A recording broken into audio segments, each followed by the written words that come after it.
A common landing place for the body of knowledge is in fact the body of knowledge page.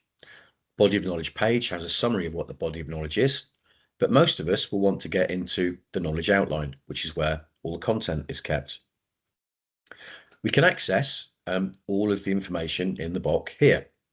The page has got a useful layout in that it presents the chapters quickly and easily accessible at the top of the page, and then it delves into a little summary for each chapter, broken down into the various sections with summaries of the sections available, which we can expand and collapse as we see fit. We can scroll through all of the chapters and notice that the chapters have the full content for that chapter accessible at the bottom of the chapter in a PDF file. These PDFs, they can be accessed if you're a member. If you're not logged in, you'll be prompted to log in.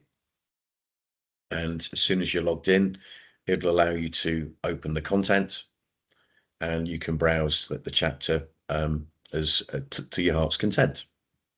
It opens in a separate window so that you can return back to the body of knowledge and continue down through the content to read up on whichever chapters interest you, and then open the content at the very bottom.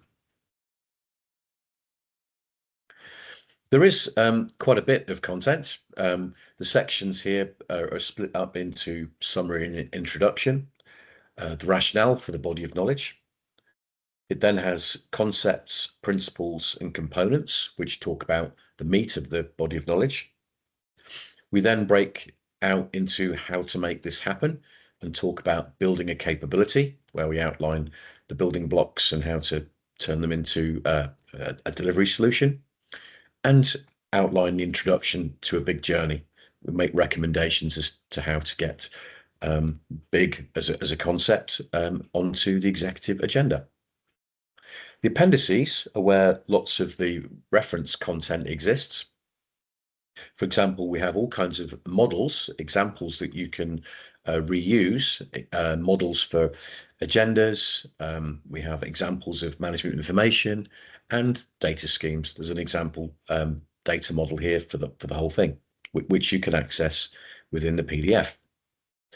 There's further content for readiness model, which is very useful to help you engage your organization in a principles-based discussion to tease out where pains and gains possibly lie. The more information section includes background on beneficiaries, examples of usage, links to other material, and so on and so forth. There's plenty of it. The glossary is a useful set of terminology that you might need to dig into at some moment. And in Beyond Appendix, this is where you can access a core presentation and the video recording of the core presentation, which outlines BIG end-to-end and provides a services taxonomy, which offers, for those looking to implement BIG, a roadmap to actually make this happen.